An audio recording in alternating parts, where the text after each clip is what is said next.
Hey friends, how are you doing? I'm back. Facebook Live, Real Girl Talk, and this is actually my last event for the month of June. And I won't be doing another Facebook Real Girl Talk next week. It is the 4th of July. And like I said when I first started, I was only committing to every week for the month of June. However, I have had so many people want me to keep up with this Real Girl Talk. So what I'm going to do is I'm going to attempt to do Real Girl Talk Facebook Live twice in the month of July. So not next week, but it would be the following week, and I will do it every other week for the month of July. So thank you so much for joining me. Again, I appreciate it so much. Before we get started, I just want to introduce myself to those that is the first time for you guys watching Real Girl Talk. Thank you so much for joining me, but I want to tell you who I am. My name is CHERIE RICKARD, if you're new here, and I am an author, speaker, I'm a medical business professional, as well as a certified grief and empowerment coach. So basically, I'm a resource for women in self-development, and I am here for you. We've been talking about genuine friendships. I had a guest, Amy Robbins, on the show talking about conceal and carry and gun safety. We talked about confidence. Tonight, we're going to bring it down just a little bit. It's not everyone's favorite topic. I know that. However, it's very necessary, and we're going to be talking about grief and how to deal with grief. And there's no such thing as good grief. If you can see my t-shirt, I don't know if you can see it. It's one of my favorite shirts.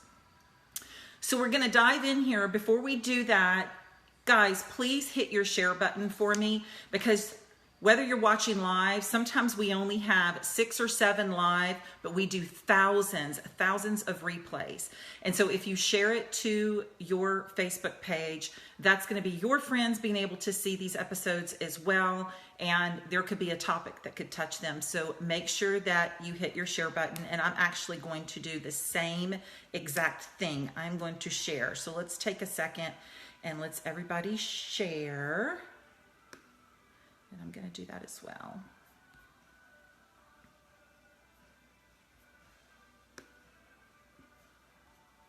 Boom.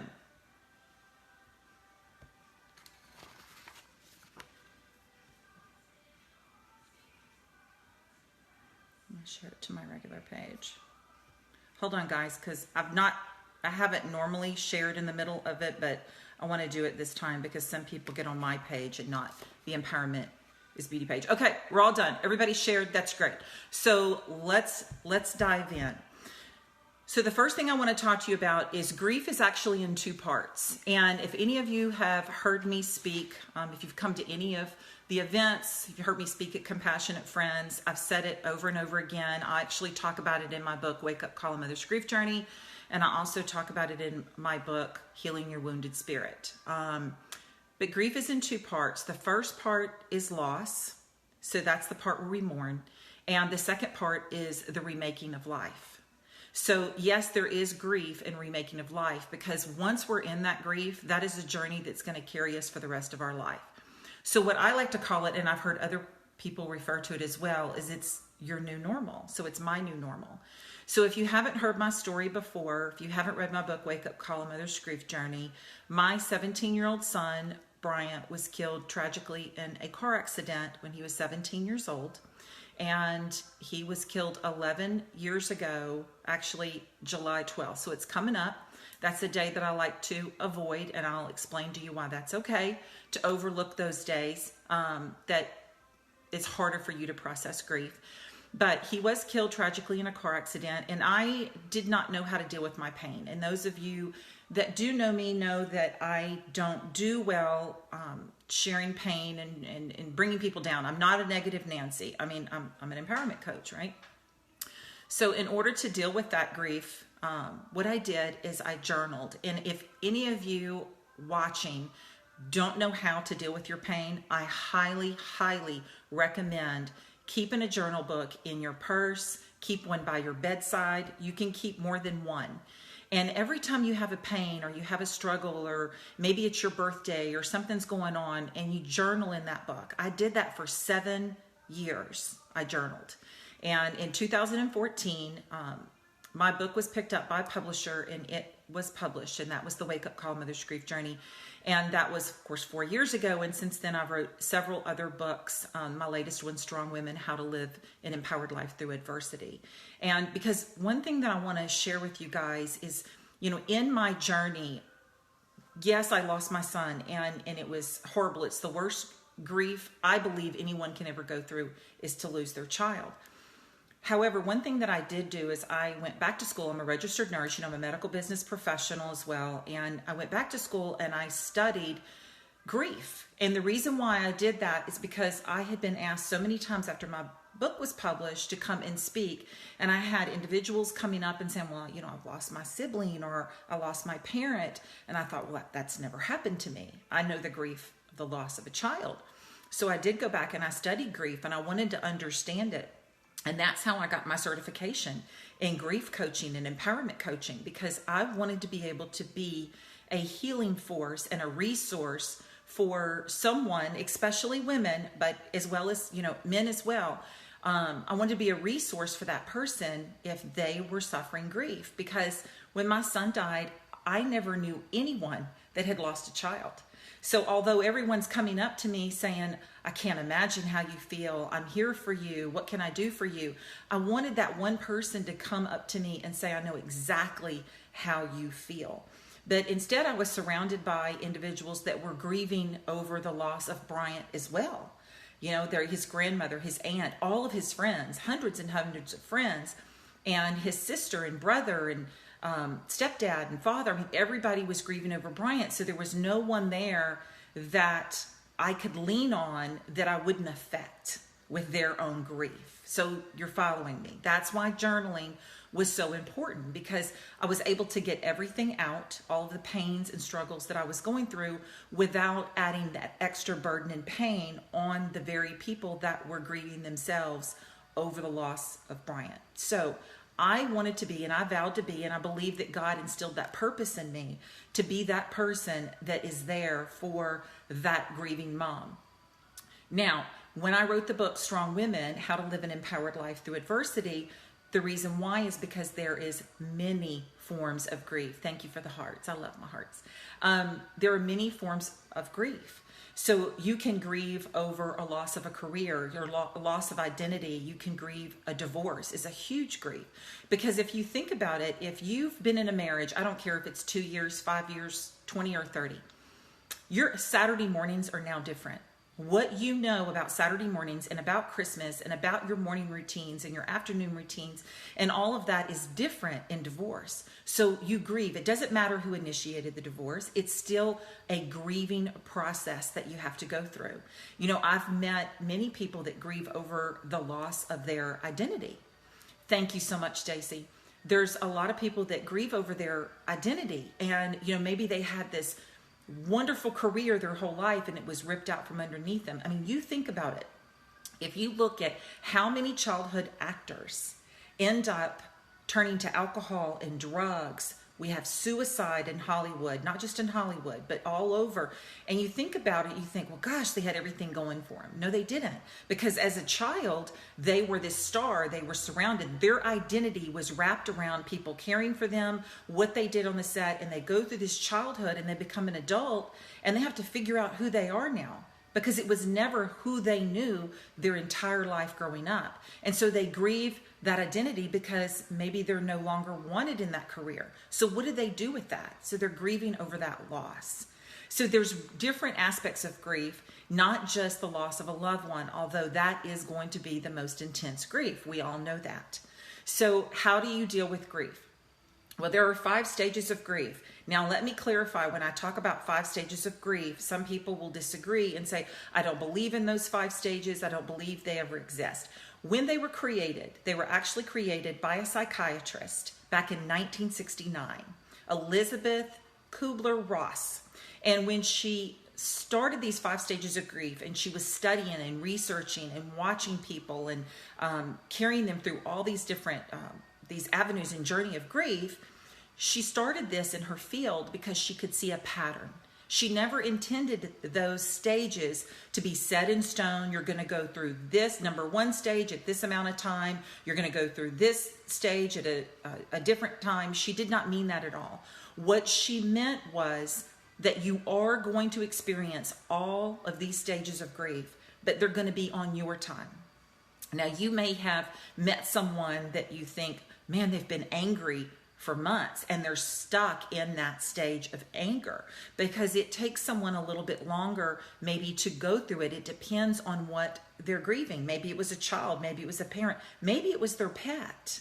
You know, I mean, you have a pet for 15 years and that pet passes away, and that may have been your little soul companion, you know, and you're sitting on the couch, they're curling up in your lap, and you know, that's a part of you, that's part of your life, and you're grieving that loss. So maybe they are stuck in that anger for whatever their grief is for a period of time, or it could be depression. So we're going to go over the 5 stages and I'll explain a little bit of them to you. And I think it'll start ringing a bell. You may be thinking of someone right now that's going through grief.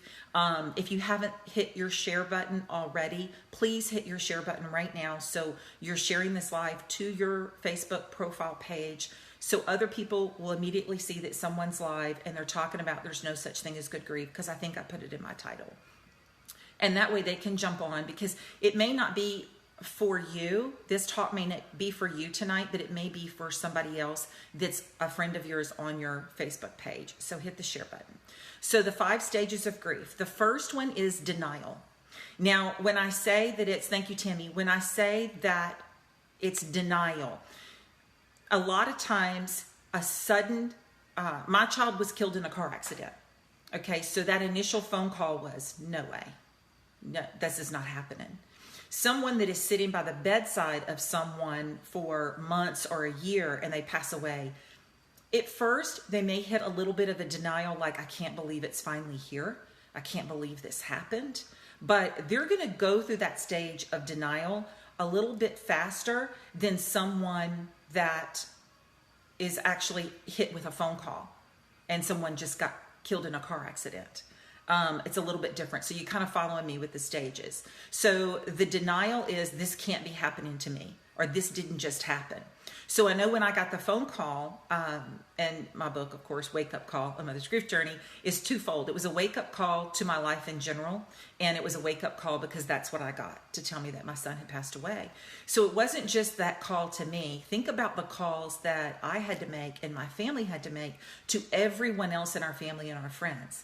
So they're immediately in denial, which means they're hitting their grief right then. So everybody's going through a stage of grief and we're all hitting denial at the same time. Okay, so then the next stage, when you get through the denial stage, some is longer than others, is going to be the anger phase.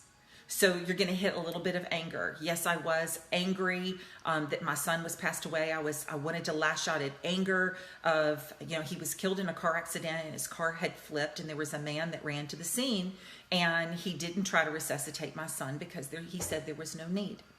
Well, I wanted to be angry at him because, you know, who is he to say that there was no need? Was he a medical professional? So you're immediately wanting to lash out. If someone was murdered, I've met a lot of moms whose children, brothers, sisters, friends have been killed, have been murdered.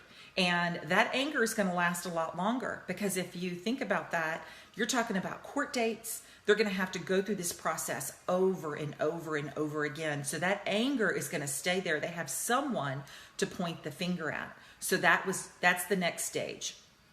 The next stage is going to be the bargaining stage. So that's going to be if you're sitting by the bedside and you don't want them to die, or you know that they're dying. Maybe they were in a car accident and they didn't die right then, or maybe they're dying of cancer. Something happened to where they're still alive, you're sitting with them, and then this is when you start bargaining. You know, God, please don't take my child. Please don't take my parent. Please don't. I'll do this. I'll just do this right if you don't take this from me, or if you don't do that. So that's the bargaining. Sometimes bargaining tends to go a little quicker than the other stages, because we know really quick whether bargaining is just something that we're saying to ourselves to kind of get that pain out, because we know that we're not going to be able to negotiate the death of anyone, right? Our time is our time. And if you haven't thought about your time is your time, this is a good time to think about it. Because if you're not living your life to your fullest and living your God-given purpose, today is the day that you start to do that. Not tomorrow. That's not something that we put on our schedule or in our planner. That's something that we start right now, right when you hear it. God has given everyone a purpose. You have been created and born on purpose, for a purpose. So search your passions, search your God-given purpose, and you start acting on those today. The next stage is depression. Now, this is a stage that you may find yourself or someone that you know goes through a little bit longer. Now, hear me out, because there are a lot of people that when someone is grieving in that stage of depression, this is when we see a lot of those that should actually be supporting the person in grief walk away or start to step away slowly. And it's completely understandable, because none of us want to be around someone that is depressed all the time. Because the world tells us that we're supposed to be positive. And, I teach I ams. I teach people to put their I ams on their mirror and say their 3 I ams. I am confident. My son was playing around with it today, and we were playing a game, and he pulled I am a money magnet. And I said, go put that on your mirror. So that's our life. I'm an empowerment coach, and I do a lot of speaking on empowerment. And so we talk about staying in the right frame of mind and staying powerful and staying positive. But let's get realistic. When we're in grief, it's very hard, and it's not going to happen to stay positive in that moment. We're going to go through that depression, and someone that's grieving is going to go through that. This is the time that you need to try to stay positive in your own mindset. So this is when you may want to kind of put up just a little bit of shield to protect your heart, but physically you don't walk away. So that's someone that even if you can't be in their presence and they're grieving and they're depressed, this may be someone that you send flowers to. You may do it once a month. This may be somebody that you call every day, every other day. This may be somebody that you're going to make sure you text. I don't care if you have to put it on your calendar, because the hardest thing for, I know, a grieving mom like myself is to have people walk away from you when it's all over. So you go through the wake, you go through the funeral, you go through that whole week of, oh my gosh, it's actually over, and you're trying to say goodbye to that person, and then your friends and your family have to walk away and go ahead and take care of their lives because they have jobs, and that's understandable. But you can't walk away physically from that person during that time, because that's when a grieving person needs you the most. Okay, so let's be clear on that. A lot of people say, well, I didn't know what to say. That's why I didn't go over. The worst thing that you can do when someone's grieving is to walk away and say, I don't know what to say. Okay? There's always something you can say. I'd rather you tell me that you cannot imagine what I'm going through than you not talk to me at all. Because when you don't say anything, to me, what you're telling me is that my son is not important to you. I want you to call him by name. I want you to tell me that you miss him. I want you to hug me and just tell me, look, is there anything I can do for you? If you're not really close to the person, maybe it's a neighbor that lost a spouse or a child, and you're not close to him, but you know him and there's something you want to do. Think about it. If you're grieving, what do you need? Do you feel like cooking? Do you feel like mowing your grass? Do you feel like getting out of bed and taking your kids to school? Do you feel like doing anything at all? I know I didn't. So when you don't know what to do for someone that's grieving and in that stage of depression, think about what you would want of that person, what you physically and mentally can't handle. And that's what you would do for that person. Even if it's simple as picking their kids up, brushing their hair, and getting them ready for school and taking them to school. Maybe on the way home, you pick them up some ice cream. Maybe you go over and mow their grass. Whatever it is that that you physically and mentally, emotionally, spiritually cannot do, that's what you do for that person. Okay? So next stage is the last part of the grieving process that actually rolls into the second part of grief. So remember, we talked about two parts of grief. The first part is the grief mourning stage. The second part of grief is the reestablishing of life. So it's the remaking of your life, because eventually you have to go back to work. Eventually you have to be able to function. If you have other kids, you have to be able to take care of those. You know, a lot of divorce happens when someone loses a child or someone loses a sibling because they don't know what to do for that person, right? So this part is the acceptance stage. The acceptance stage is going to be that stage of the remaking of life, which is that second part of grief. So in the acceptance stage, you are starting to heal and you're starting to accept and find peace with what has happened. So remember, grief is not necessarily always the loss of a loved one. It can be the loss of your identity, a loss of your job, a loss of your spouse, and divorce.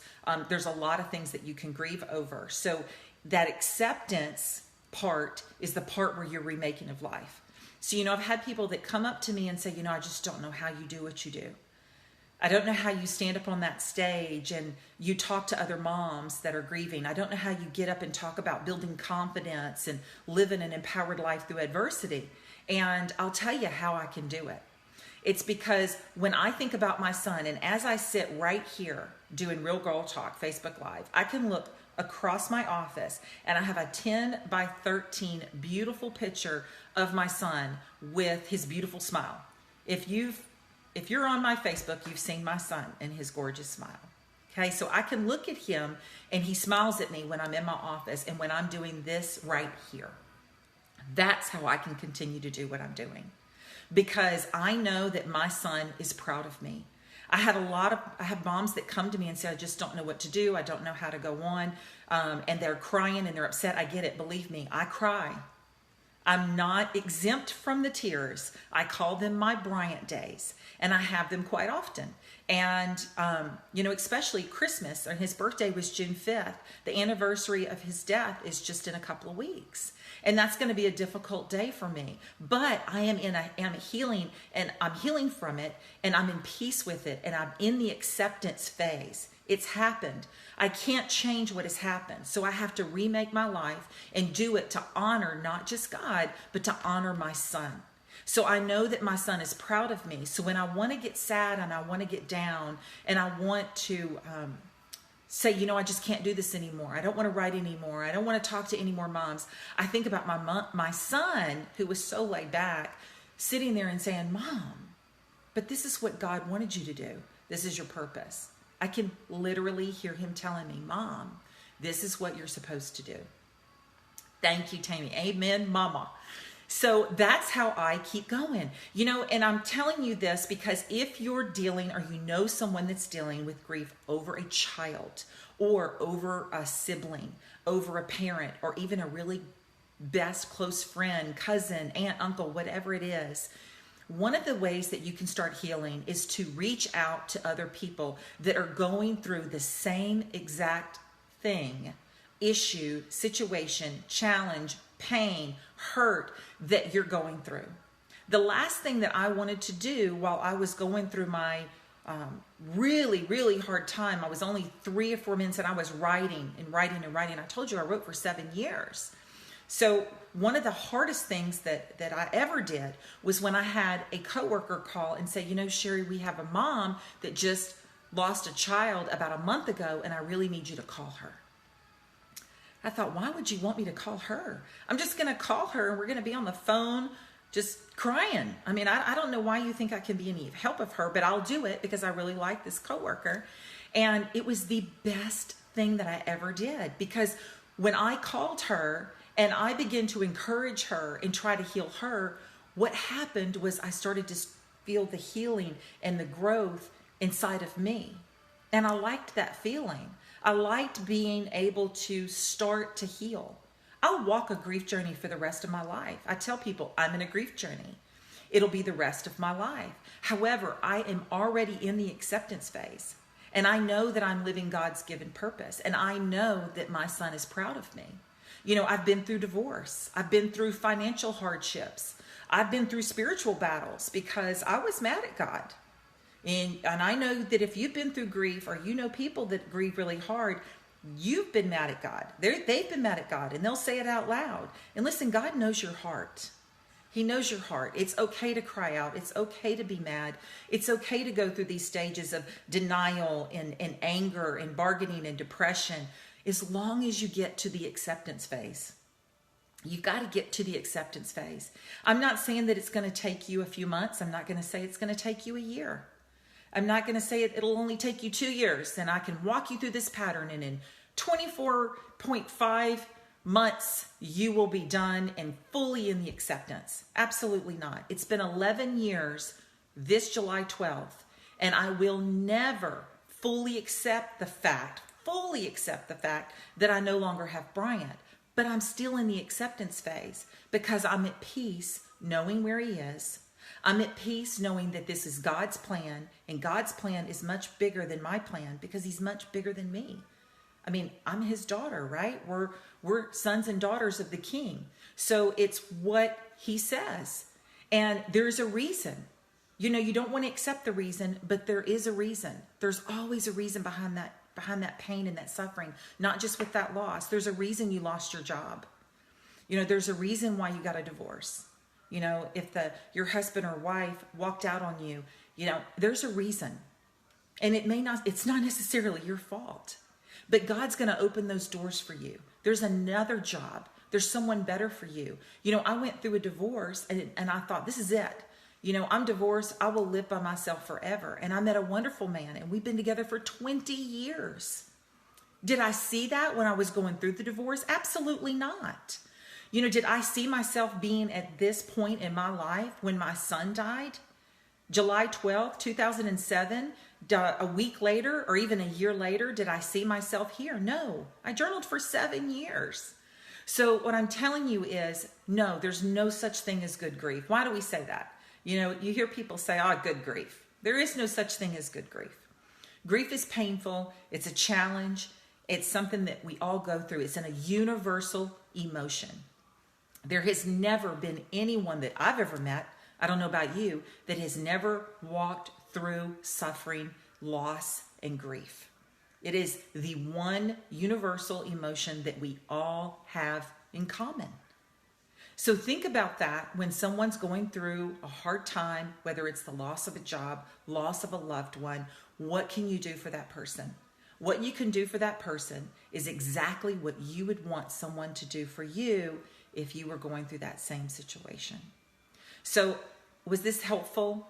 Give me a thumbs up and a heart if this was helpful. I hope so. And I hate this is my last Real Girl Talk for June, but like I said, next week is 4th of July, and I've got just a little bit of layback time. Guys, I run 90 miles an hour, and I have to unplug and take a break sometimes too, and I'm going to do that next week. But I will come back and do Real Girl Talk every other week in July, and then we'll see how August goes. The plan is to turn Real Girl Talk into a podcast. So what do you think about that? I don't know. I haven't decided. I kind of like the Facebook Live. So we'll see. I'm sorry, Tammy. I don't want to put tears in your eyes, but I hope the tears are more of an awakening, because I can cry sometimes too. I'm crying because it is the truth. Tammy, you're right.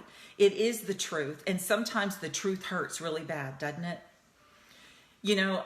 It's one thing when I do coach women, and I coach girls in pageants as well. I do interview coaching and I do empowerment and speaking and all of that, is that the truth does hurt. I'm very coachable. I'll have people that will say things to me, and I have to be coachable. I can't coach someone if I'm not coachable, right? So remember that. When you're trying to heal and you're trying to coach and you're trying to be a mentor to someone, you have to be accepting of mentorship and coaching as well. Okay, so one thing, share again. If you haven't shared, hit your share button so it goes on your Facebook page. Remember, right now on CHERIERICKARD.com, if you go and you subscribe, I don't share your emails, sell them or all that junk. If you subscribe, then you will automatically get my ebook for free that's called Boosting Your Confidence in 5 Days. It will be emailed to you. I think it emails out within 24 hours. It may go within an hour, but I really don't know how they set it up for me. But you will get Boosting Your Confidence in 5 Days for free when you subscribe. It's just a gift. And the point in subscribing is because I have a lot of blogs that go out. As a matter of fact, I have a blog right now on my website that you could go into and share with friends, and it's Allowing Yourself to Grieve is the name of the blog. So you can go in there and you can share that. I have a lot of blogs and articles. I write for a couple of different online magazines, Consumer Health Digest, Women on Top, and I'll try to post those on my Instagram is I am CHERIE RICKARD. So if you're on Instagram, and then of course, you know, my Facebook page here is Empowerment is Beauty. So make sure you go and subscribe. I appreciate you guys so much. Thank you for joining me every single week. We had to have thousands. I think it was over 5,000 or 6,000 views over 3 videos. So that's really, really cool. So thank you for sharing and thank you for watching. I'm always here for you. If you have any questions, you can go to info@CHERIERICKARD.com, or you can go to my website and there is a contact tab and you can put your message in there as well and I will get it. So I hope everybody has a wonderful evening. I hope this was helpful to you. Remember, God created you on purpose for purpose. So hold your head up high and step into your greatness. I hope you guys have a wonderful week and a great 4th of July. See you later.